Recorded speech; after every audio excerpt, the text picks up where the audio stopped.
All right, I want to give you a quick movie review on The Chosen Part 2, which I went and saw last night. And basically, I like it, but there's a few things or one thing in particular that I don't particularly appreciate. Um, um, but overall, I do like it. It makes the story of Jesus come alive.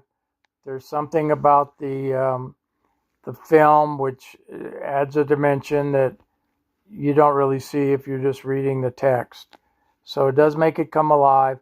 However, um, well, let me tell you what I liked first. I liked the scene where Jesus was uh,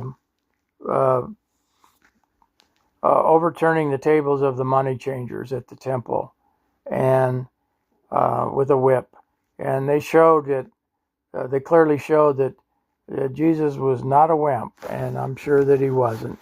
And he was filled with righteous indignation over the ambition and greed of the money changers, and that came across very well. The part I don't like is that the movie is not 100% faithful to the scriptures.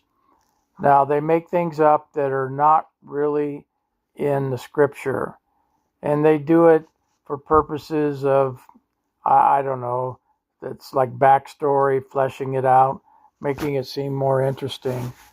It's okay, but you know what? If you weren't familiar with the scriptures, you might think that that's really what happened, and no, it's not.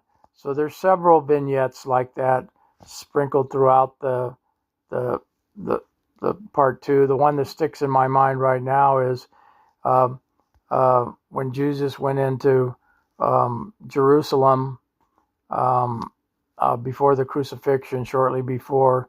They show Mary Magdalene being kidnapped and taken away, and a hood put on her head. And to the best of my memory, there's no record of that in the scriptures at all. But so for whatever reason, they're throwing in extraneous things that don't belong there, and I'm sure some people find that quite objectionable.